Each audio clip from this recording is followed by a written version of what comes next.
Welcome to the Michigan Golfer Show. Join us each week as we explore the people, the places, and the events that shape our great game. Notah, you've been bringing the event here for 7 years. Talk about the importance of the partnership with Turning Stone, the success that you've been able to create with this event over 7 years. Well, this property is second to none in the country. I mean, you talk to, I can say what I want, Ray could say what he likes, but it comes down to the players. I mean, from Annika, Lorena Ochoa, Tiger Woods, Vijay Singh, all of the world-class players that have come through here have all had nothing but good things to say. They enjoy the restaurants, the hotels, the conditions of the golf course. Tiger himself said these are some of the best greens he's ever putted on, and this is coming from a guy who's won 14 major championships, and Annika just thoroughly enjoyed her time here. So that sort of feedback just kind of lends itself to the credibility of the facilities, and also it's a testament to Ray, his management staff, and the grounds crew here, and everybody that contributes to making this a world-class destination resort, second to none in the United States. When you came to Traverse City, Michigan to play in the Native American Cup a few years ago, you did the trick of bouncing your ball on your club for quite a while. You demonstrated to a lot of kids. Kids in Traverse City are still practicing that. That's really good. Oops. Dropped that there. That's an old soccer move that I implemented into but once you get the hang of this, just a lot of hours around. Get it spinning. If you like. Get my buddy Buzzer side. I bet you. Stop it. Done. Yeah. Are you going to show us how to do it again?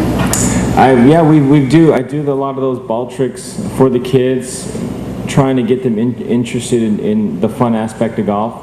I think teaching the game to the younger generations is vitally important, because it's a great game that gives us so much from a sportsmanship standpoint, and teaches us how to deal with our emotions on the golf course. When you hit a bad shot or you have a bad score, there's no one to blame but yourself.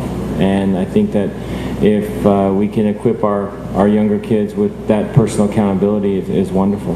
But I just always thought school was very important, and I guess took it seriously and wanted to always make myself better. Well, you come from a pretty interesting family, too.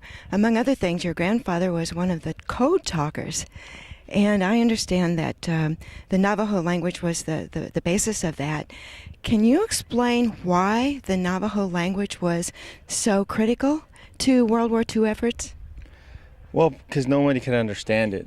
And even now, people can't understand it. And it's a very hard language. At that time, it wasn't written. And so there was no way to, I guess, to assess the patterns within the language to break the code. And so they found it very useful in transmitting information over radio waves. Do you speak Navajo? I do not. I speak a little bit. I only know the bad words, and when my parents get mad at me. So.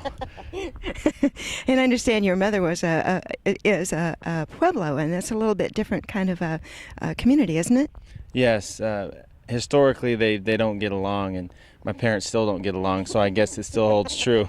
But my she's really been a tremendous influence on me in terms of making it a point to retain my culture and understand sort of my roots, because I think it's very important for all tribes to understand where they come from and the evolution of where they're located geographically, and the genealogies of language and different traditions. It's a very important part of identifying with your people. Now, some of those traditions must still have an effect on your golf game. One of the things you're really known for is being able to putt either right or left-handed.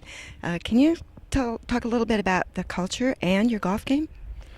Well, I think in order to hit golf shots in big tournaments, you have to have a lot of faith. And And I feel like Native Americans are very strong spiritually and develop a strong sense of faith through their culture.